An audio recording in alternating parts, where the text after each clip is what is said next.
Good afternoon, everybody. We're going to get started here. If you haven't already, go ahead and share where you're tuning in from in the chat section. We're so excited to have you on today for today's webinar. My name is Jackie Butler, and I'm the Bossed Up Digital Director. I'm tuning in from Yuma, Arizona right now. It's my hometown and where I'm currently working out of. And we're so excited to have you on the webinar. So we'll be talking more about your internal compass as a goal driver with our wonderful trainer, Jessica Lee Lyons. She's been with us since the start of Bossed Up and was an original boot camp alumni, and has also gone on and become a Bossed Up trainer for us and trains at some of our boot camps on mindfulness and happiness. So we're so excited to have her as a certified life coach in our trainer community, and we'll let her go ahead and get ready to tell you more about what she does and her topic today for the webinar. And feel free, if you have questions along the way, go ahead and write them in the chat box and we'll answer them as we go along. Make sure you've also printed out the worksheet for today. I'll go ahead and share that worksheet if you don't have it already in the chat section, so that way you can print it out and follow along with us during the webinar. So Jess, you're ready to go as soon as you unmute yourself. Oh, thank goodness I was on mute. I would have been talking that whole time. Okay, so first off, I'm so excited to see all of the amazing folks that are here.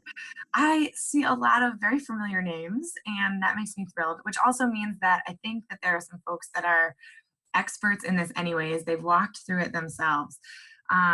So what I'm hoping for is that this is a bit of a session where I'm going to share some stories.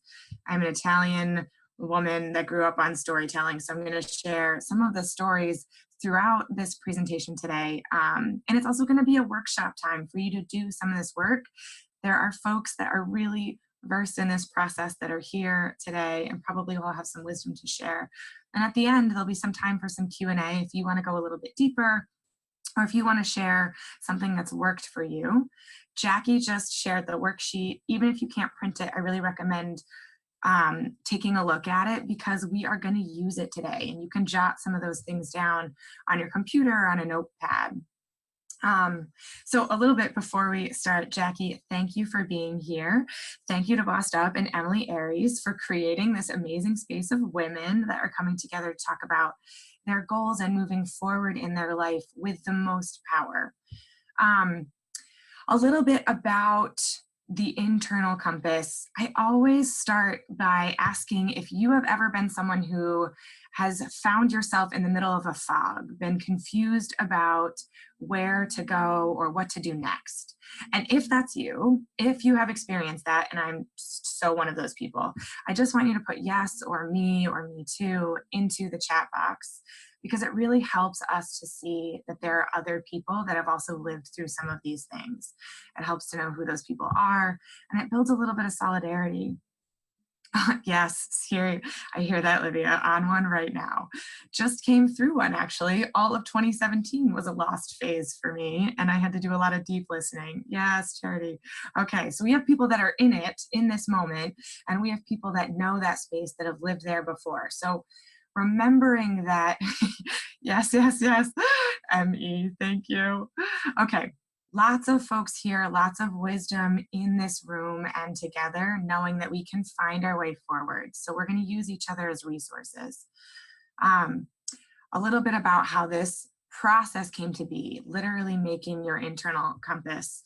A bunch of you know my story, and I found myself taking a right turn into teaching out of undergrad, and then another right turn 5 years later into a nonprofit org in downtown DC. And I loved this. For the first week, I showed up in my cube, I drank my coffee, I had my computer, and no one in my organization talked to me. And I thought, there's quiet, there's moments of just being able to think about what's next. And that 2 weeks in, I knew this is a problem. No one talks to me. And I started buying Americanos from the coffee shop in the basement so that I could talk to someone during the day. Not the best solution, but the only one I could think of. And a few months in, I remember walking out of that building standing on a street corner. Awesome. I'm so glad people working at nonprofits too. There's a few of us on this call. And I stood on that street corner, beautiful DC day, blue sky, sunny skies. And I felt like I should be happy, but I feel so lost. I don't like this and I don't know what to do next. And I've fumbled my way through the last few years, feeling lost and trying to find the next step. There's got to be a way to do this better. And I remember calling another friend who had actually gone down the coaching path. And she said, "You'll know, Jess, you will know what the next right thing is to do." And in that moment, I felt like, but I don't know. And I've spent years not knowing and trying to figure it out. There has got to be a way, and people that know. Literally, I think this is the community of people that are on the journey to knowing. So many, what ended up happening was I spent a lot of the next few months feeling lost and really wallowing. I found Bossed Up. At Bossed Up, I declared that I wanted to be a coach. Jackie, there's of course someone that started hammering. And so if that becomes really loud, I'm gonna need you to pop in and let me know. I found Bossed Up. I declared I wanted to be a life coach. I started going for training, and this is the space that I love, the space of confusion, the space of feeling lost and trying to figure out what to do next. What I found is that when you have an internal compass, you know when you are on your path. You have practices and visions and goals that are aligned with how you want to be moving and feeling in the world. People and relationships are crucial to this. So let's dive in. And let me not lie. Let me tell you that there have been 1,040 steps into this journey. What I want to share with you today is the process that I've developed, that a number of people here have walked through before, and that I use in my life now. The worksheet that you have is going to walk you through part of this process. So what are we going to cover today? Whoops, skipping slides. You are going to understand how your internal compass works. You are going to choose one internal compass point today that you are going to carry forward into guide your 2018. Using that compass point, you are going to determine just the right next step, not all the steps and not the roadmap, but you are going to determine the right next step, and you are going to get to take action on that. And you are going to understand the process to create your own internal compass. You're going to get to use these tools to create an internal compass in entirety for 2018. Any questions that you have throughout, pop them in the chat box. Like I said, at the end, we're going to make space for Q&A. However, Jackie is on guard. She is ready. If you have a question and it seems pretty crucial that it gets answered now, I will weave them into what we're talking about. I don't want you to be lost, and your questions will actually shape the direction we go in. So don't hold back. Ask what you got. Before we talk about your internal compass, though, we've got to talk about being lost and how being lost happens. This is one of my favorite pictures for it, for two reasons. Something external happens, a huge storm, or something internal happens. It's literally the riptides, the currents that we can't see that are happening internally. So external things, you lose your job. Your partner takes a new job somewhere and you find that you are moving to a totally new city and suddenly you have a new life that you weren't expecting or planned for or ready for. You go through a breakup. These things, your parents get divorced, or in really, really difficult and sad places, you lose someone that you love deeply. Someone dies that is close to you. These are things that happen externally to you, but they affect who you are, the makeup that you have, and the way you are walking through the world. These are external things that cause us to feel like we have spun off our path. We are in the middle of the woods in a totally new space, and we've got to figure out what direction we're going next. With that, sometimes at the same time and sometimes differently, we have these internal currents. And I'm going to refer to some of these currents in this way as our shadow selves. So these internal currents might be fear, they might be doubt, they might be a lack of clarity, or maybe low levels of anxiety or depression or panic. I'm not talking about chemical imbalances. I'm talking about you have a thought and suddenly your whole body feels really anxious.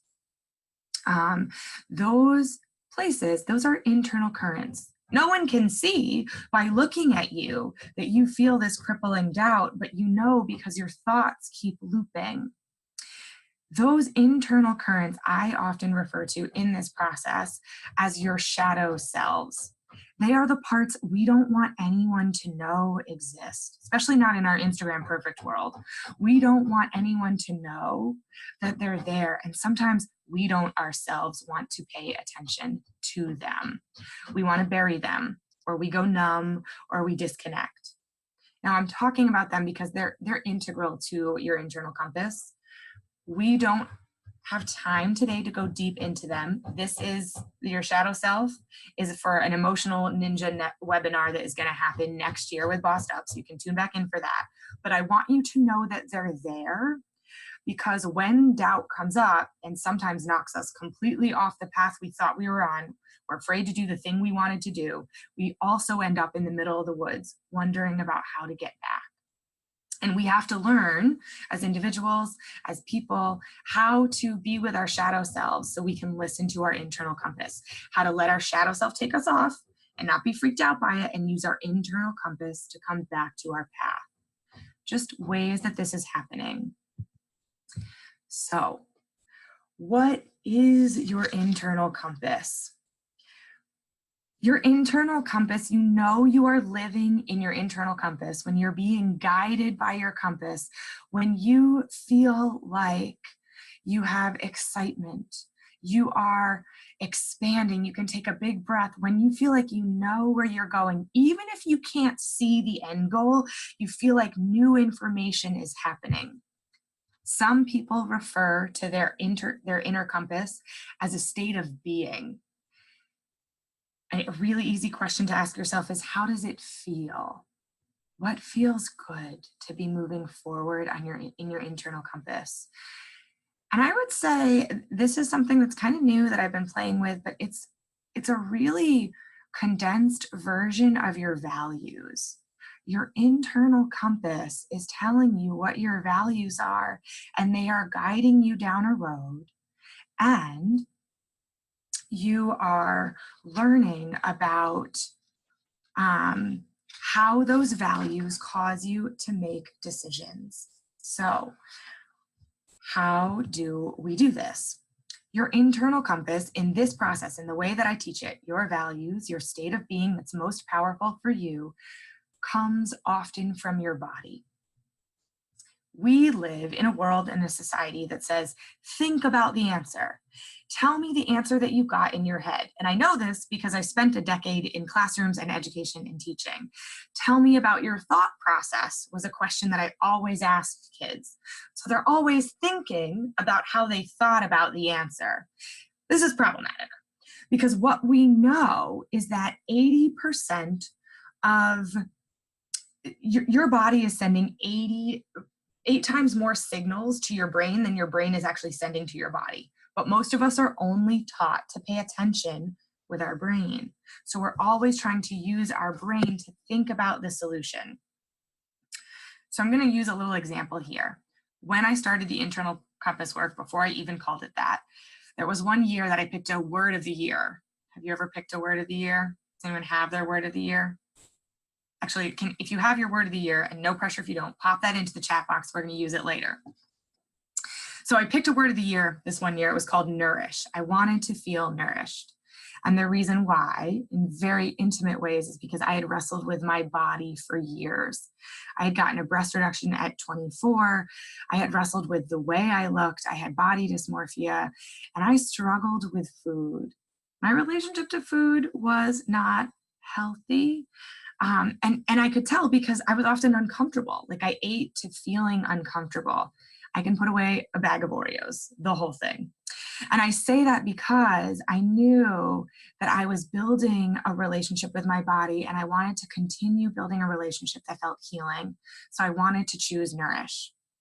Chose Nourish. And so here's what it would look like for me. I would walk down to the fridge and I would open the fridge and I'd be like, I want cheese and crackers. And then I would ask the question, what would nourish me right now? And the answer would be, okay, what would nourish me? Shoot, I don't think cheese and crackers is what would nourish me. What would nourish me is some vegetables. I need to cut up some vegetables. I'm going to make a salad. I'm going to put some nuts in and maybe a little bit of chicken that was left over from last night. That's what would nourish me right now. And then I would check in with my body. Oh yeah, that I feel good. I feel focused. I feel ready. And I feel full. Okay. And then I would walk down to the fridge later. And I would stand at the fridge, I would open that fridge door. And this happened frequently, right? Because I would go to the fridge first. Sometimes I didn't even want food. And so I'd ask, what would nourish me right now? And what came up for me in that next moment was, shoot, I'm still full. I want to be hungry. I want to eat a snack, but I'm not. What would nourish me right now is a conversation with someone I care about. A conversation that we are just having and talking about life. And because I lived in this group house with 5 other people, it was frequent that someone was around. And so I would turn and I would go talk to them for a few minutes. And I felt like at the end of that, what got nourished was my need for connection. And so then I started asking myself, what events would nourish me? Turns out almost no networking events nourish me. Very few, can't find them. And then I started saying no. And so I started asking, what kind of events would nourish me? Storytelling. I went to Story District events. I eventually took a workshop for storytelling. I started using that word to guide my choices. Here's why. When we start paying attention to what's happening in the body instead of the mind, we get a lot of signals. What happens in your body is that the vagus nerve runs from your brainstem down to the heart, to your lungs, to your intestines, to your vagina, all of those places. It is collecting all of the information that your body is picking up, all the signals, the tightness, the looseness, the calm, the stretching, the excitement. It is picking up on those signals and bringing it back up to your brain.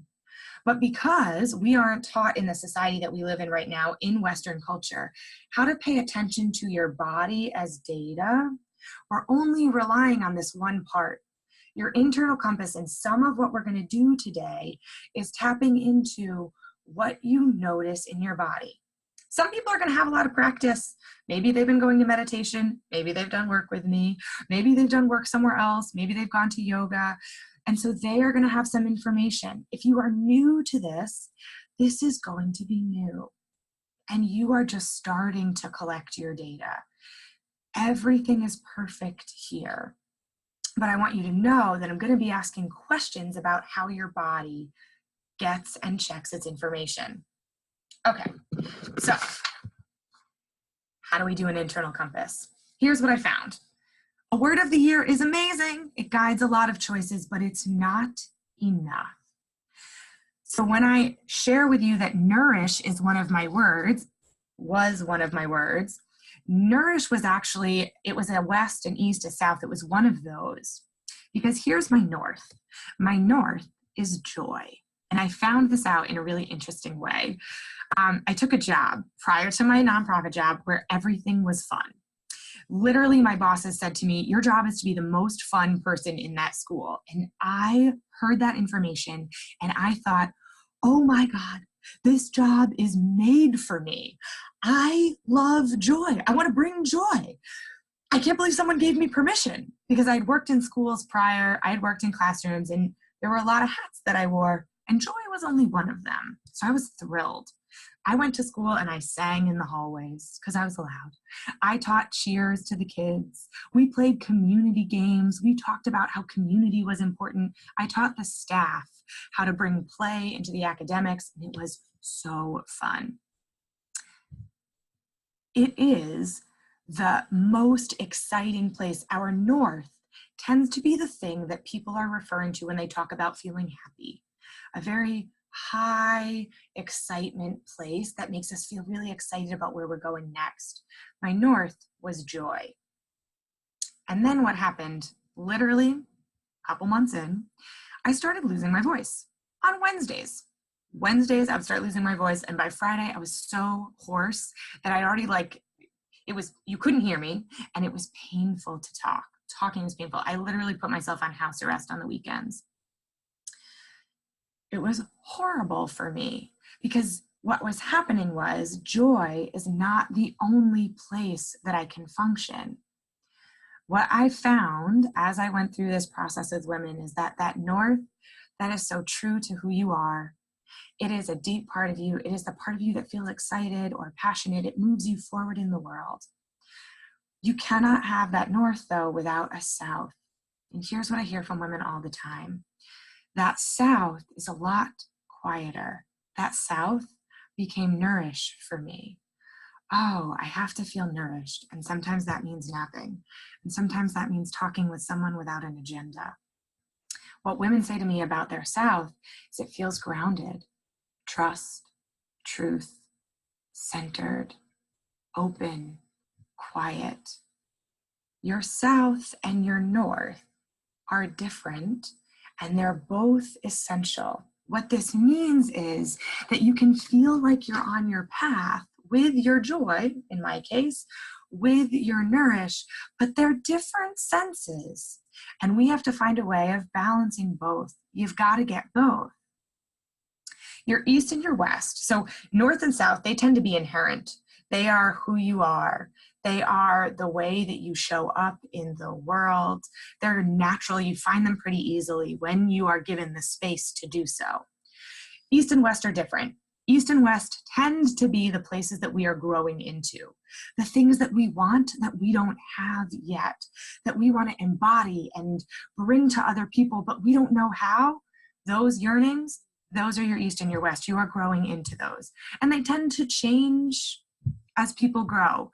Those are places that kind of morph because you are going to start to own those and embody them, and there will be new places of growth. Sorry, I get excited and I realize I'm moving a lot. Can't help it.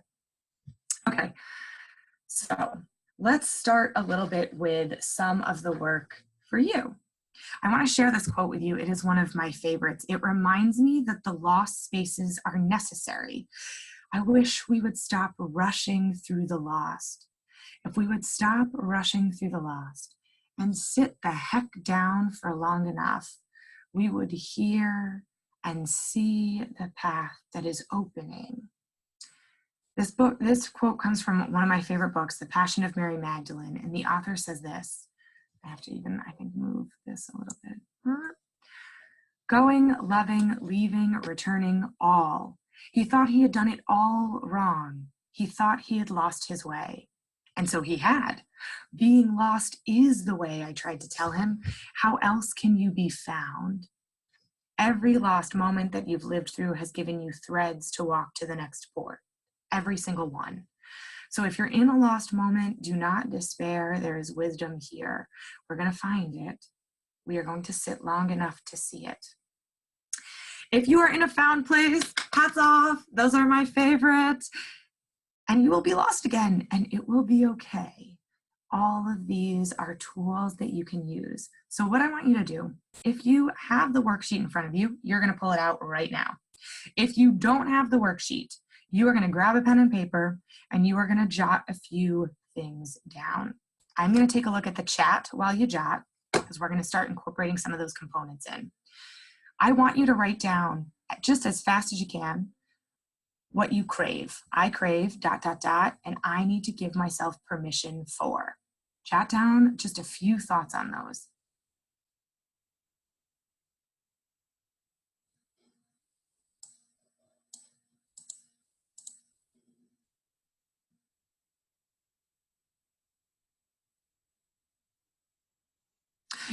Good question. Just jot them down on the worksheet for this second.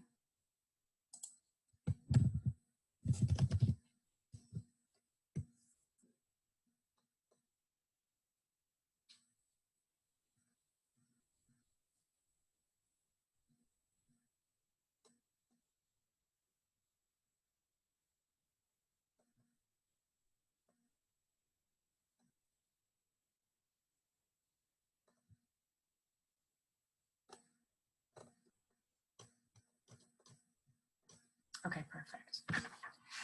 This isn't a long time, and that's okay. Our perfectionist selves, hello, Shadow. Our perfectionist selves are going to want us to really get it right, to go deep. You don't need to worry about that right now. You can add to this later. This is a fun exercise to come back to just be like, what do I crave in life? What do I need to give myself permission for? For now, we're going to use what you got. What I tell everybody that starts on this process with me is there are no wrongs. Everything is giving us information.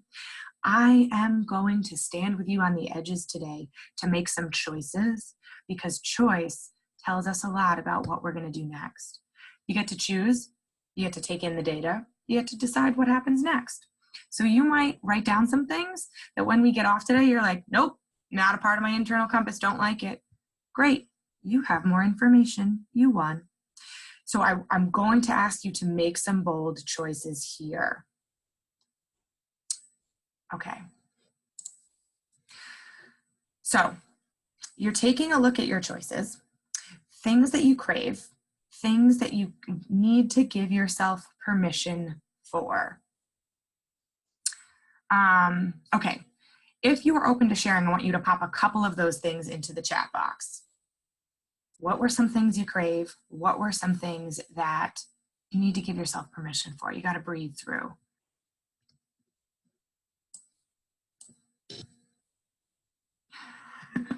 Yes, you do, Rachel. In the best ways. Perfect. Yeah. And these can be like, things you need to give yourself, or they could be relationships. Some of them are going to be really deep, and some of them are going to be thoughts or ideas, and some of them are going to be like, I need a bath. They're simple, saying no, sleep. Perfect.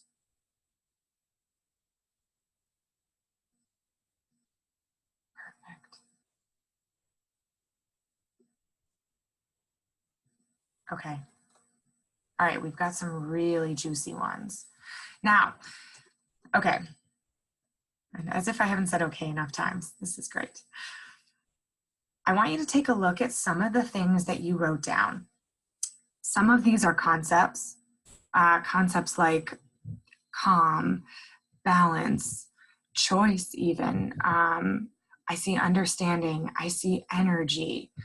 Some of those things are actually pointing to something deeper. We are not going to stress this today. So you know, and you can kind of relax a little bit. If you go through this exercise and you're left wanting more, I'm offering a 30-minute compass session just so that you can get clear on one of the points that you brought up today. You know the process already, and we'll go over this again at the end, but if you really feel like you want to go deeper, we can do that afterwards in a really personal way. What I want you to do is I want you to choose one of those things that you wrote down, either a craving or a thing you need to give yourself permission for. Choose one of those and write that in that box where it says choose one, because we're going to explore one place a little bit deeper today. And so I'm going to show you that by sharing a little bit of a mini mind map. I love mind maps. They're super fun. So you and your worksheet have a space to mind map. You are going to take the thing that you just chose to explore a little bit deeper, but I want to share a little bit about how it works. And then I'm going to pop in some random questions here. When I make a mind map with someone about their internal compass, I ask a ton of questions. I tell them to tell me stories about what it feels like. And I want to share one of my internal compass points that I haven't yet, which is my east or my west. I'm growing into this space, play. And it's been a long time for me. I have sought people that play to put around me because I feel like I don't enough. I get really anxious. I get caught up in my to-do list. Those things tend to drive my days, and I have to remind myself to play, that when I remember that I'm playing, I do fucking good work. It's really fun, and I am present, okay? So when I went to do my mind map for play, I looked at a couple of things. I asked myself, when do I notice, when do I notice play in my life? And here's some of the stuff that I found. Play shows up like long runs with my friends. I love running, but I love it better with people. I get to run in the woods. I love the way it feels in my body. I love the breathing that I do. That feels like play. I love hiking. Hiking feels like play. Play feels like telling stories, sitting around a kitchen table. And so not all of these things, notice, are on my mind map, but if I was writing my mind map like you are going to, I would include some of these details. They're important. They generate this sense of play for me. When I am writing blogs, I feel like play. I'm playing with words and concepts and themes. I'm learning. Play feels like wonder and curiosity. What I'm curious about, what I want to go deeper on. Play also feels like silliness. I get to be silly, I get to make jokes, I get to laugh, I get to not worry about being a grown-up, I'm just acting. Play. So I want you to take your one word that you're exploring right now and put that in the circle in your mind map. And I want you to jot some of the first things that come up for you. And questions that I ask people often too, I ask them to tell me a story about a time that they felt whatever the word is that they are craving or seeking or desiring. And so I might tell you a story about play. I came home one day to my group house again, right? I knew I wanted play because I watched my roommate pull jalapenos and like weird things. I think peppers that were a little bit on their way out.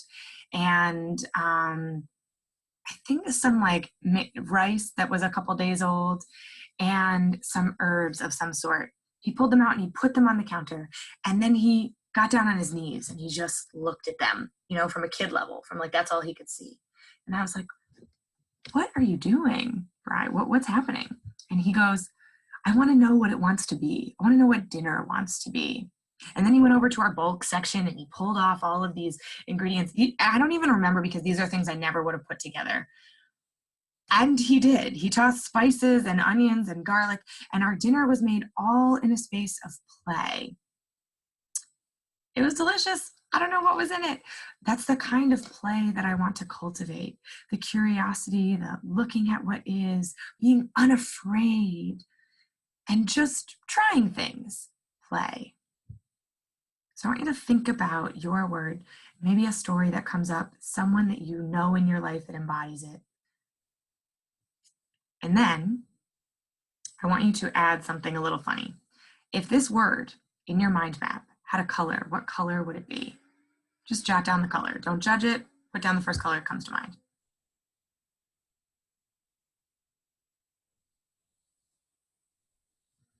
If it had an article of clothing, what would it be? If you were going to put this word on, you were going to wear it, what would it be?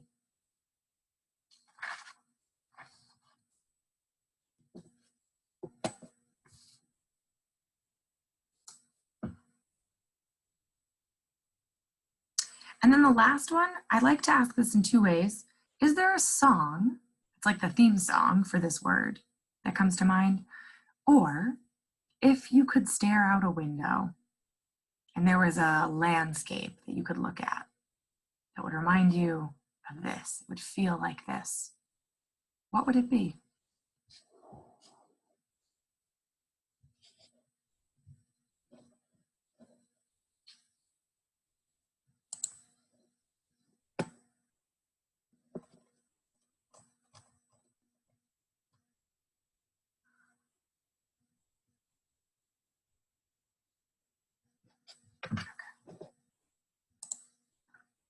So here's the question that I want you to ask. And you're going to ask, we're going to ask this question because we are frequently looking for all the answers in our minds. And what I want us to start to play with is this sense that you get. Maybe it's a voice, speaking your truth, your voice, sharing the words that are on your heart. What would voice tell you to do next? What would trying new things tell you to do next? What would slow tell you to do next? Just the next right thing. And sometimes it's really simple. Sometimes it's to take a nap. Sometimes it's to go for a walk. Sometimes it's to take a deep breath. Sometimes these things say things like, you're safe. It's safe here. Sometimes it says, go to Bossed Up Boot Camp in Miami. There are small things that it will tell you to do next. There are larger things. I had someone this morning, I had a client this morning say that it was to buy a piece of musical equipment. It was to book a show out. And then he said, but I don't have any content? Book a show without content? And I was like, yeah, but that's the next thing you heard. That's the data that you've been given. You've got to do the thing that you heard, that your instincts are telling you, to know what comes after.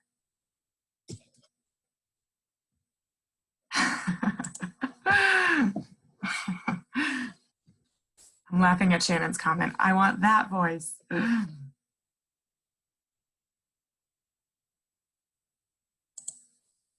Now, here's the other thing that happens with our internal compass. It is a muscle.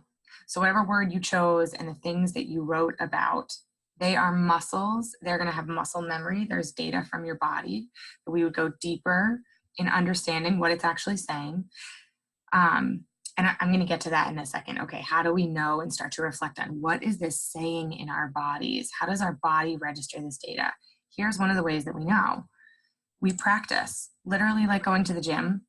And so I give a couple of ideas here. Make a Spotify playlist that feels like this word. What is the music that you are curating and cultivating? Record your own voice, reading your mind map back to you and listen to it. There's incredible power in hearing your own voice, your own wisdom, say your words back to you. There's incredible power in having a coach or a friend or a boss or a mentor reflect back to you your words. There's even more in hearing it from your own voice. If you are visual like me, I cannot speak enough to creating a Pinterest board, taking pictures and cultivating literal visual.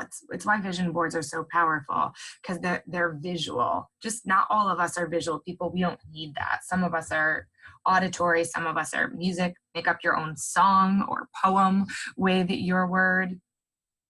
But you want to take some of these practices and make them into exercises that allow you to build your muscle for listening to your internal compass.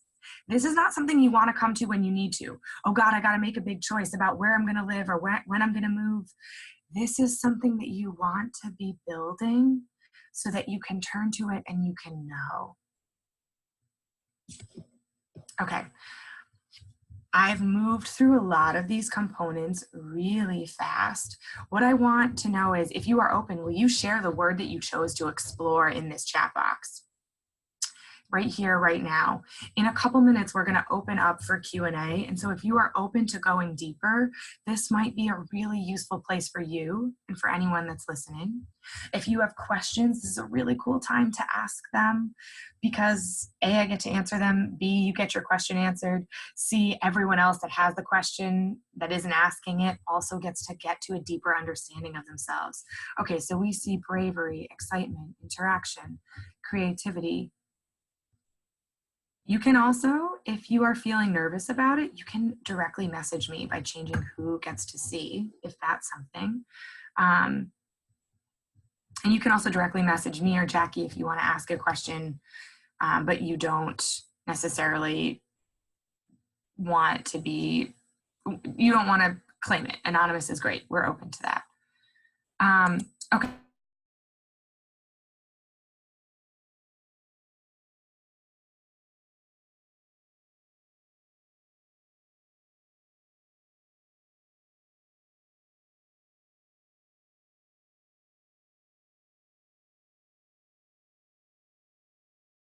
She said, well, at first I felt cold.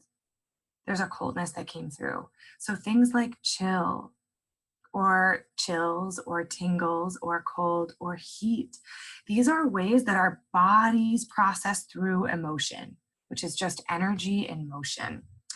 Your internal compass has its own set of body data that's going to come in with the words and the thoughts. It's going to start to trigger all of these places in your body that's sending data up. Maybe it's your stomach, maybe it's your chest, maybe you feel something in your shoulders or there's a loosening. We are starting to understand, trying to understand, how does your body speak about these places? Oh, slow or badassness. Is that Linnea? You don't have to choose between slow or badassness. They might both be a part of your internal compass, just FYI. So let me also say this exercise today was about choosing, because we have to be very solidly in one and then go to the next one. So if you felt like, oh my God, there's two, that's because they both might be a part of your internal compass. You might have a north and a south thing happening there. Choose one to go deeper with for one session. Choose the second to go deeper with the next time. What I wanted to offer to you is, if you are wondering, hop on a 30-minute session with me, shoot me an email. If you've done work with me before, you also get to use this. If you want clarity, 30 minutes, I'm yours. And I'm yours to be in some of the body spaces so that you can play with what and how does your body talk to you about your internal compass? And what does that mean as you move into 2018? You can go to my website, you can get tools. I talk about this stuff all the time. It's often in my blogs. There are resources or games to play with. And then I want to turn it back over to Jackie and to open to us to Q&A for all the other components that I know Bossed Up is offering too. Oh, you're muted. There we go. Thanks. So if you've got questions, go ahead and pop them in the chat box for us now while we wrap up. Thank you, Jess, so much for being able to pop on with us and host this webinar today. So Jess's information is there in our first little box on the slide that you see right now. So her website is there and her email address. I encourage you to follow up with her if you need more information. And we'll also be including her contact information in our follow-up email with the replay to this webinar. So if you missed anything and want to check in and catch up on what you might have missed during the webinar, then go ahead and check out that replay email that we'll be sending later today. Also, for being a part of the webinar today, we want to invite you to join the Bossed Up Courage community. So the Courage community is our Facebook group where women can get together and talk about questions that they might have in their careers and just find that sense of community with other women and whatever is going on in their life. And then finally, I always recommend Bossed Up Boot Camp. Jess and I are both alums of that program and have really gotten involved with Bossed Up since then. So we will actually be in Miami this weekend, and registration closes on Wednesday. And we'll also be in DC on February 3rd and 4th for boot camp. Boot camp is really the premier training program if you're looking to make a career transition, whether that be in your goals, your life, your relationships, or just your mindfulness and wellness as a whole. We also go through a negotiation training. So if you're interested in learning more about salary negotiation, boot camp is really the place to spend a whole weekend getting to know yourself, your next steps, and how to really pivot into a strong new area of your career. So we encourage you to check that out at bossedup.org/bootcamp. And we just launched that DC date in February, and we're so excited, hoping to fill up the Miami boot camp coming up this weekend.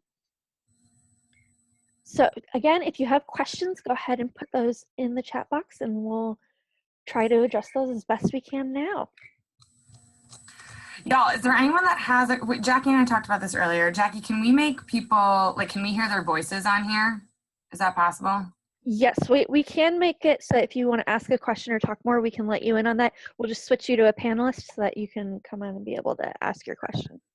Okay, so I want to throw this out here. A, because I know a good chunk of you and I love you dearly. I know you've done this, and I also see different words than we've explored before. And the chunk of you that I don't know, I deeply want to know. So here's what I want to ask. I am terrible at writing and typing my questions out because it means I have to like process through them. Clearly, I'm a talker. Is there anybody that has a question, but it's not fully formed, or they want to say something or make a comment, and it would be better if we could hear your voice? Can you raise your hand? Do you know how to raise your hand? How do I explain how to raise your hand? Or just say me too in the chat box, because I don't know how to tell you to raise your hand. Oh, cool. Yes. Oh, Rachel, I love you. Okay. Can we make Rachel, can we listen to Rachel? Yes, we can. Let me I'm going to claim the host spot back, and then we'll go ahead Okay, and thank be you. able to hear her.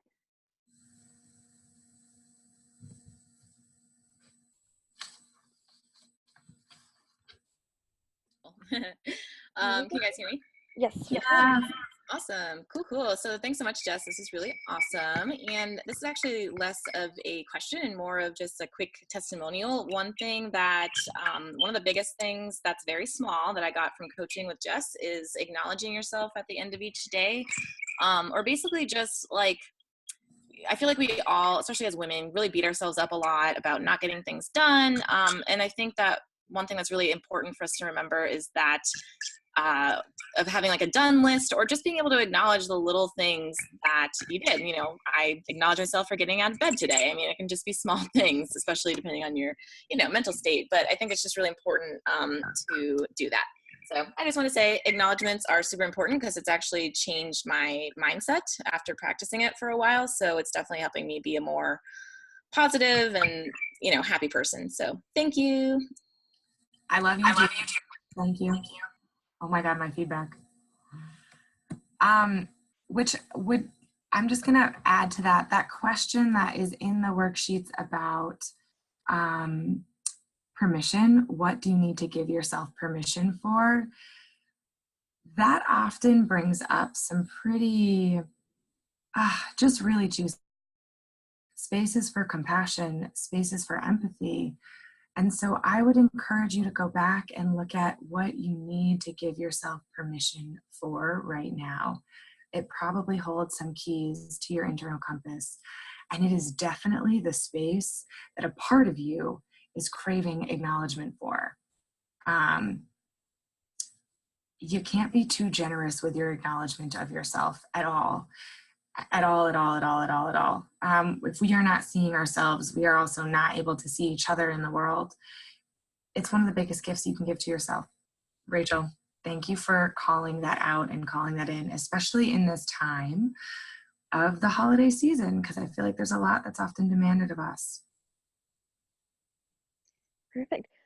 That seems like all the questions and feedback we've gotten today, Jess. So again, thank you so much for joining us for this webinar. I know I've learned a lot of things during this webinar, and I'm sure our participants have as well. So we'll be sure to get that replay sent out and enjoy the rest of your day.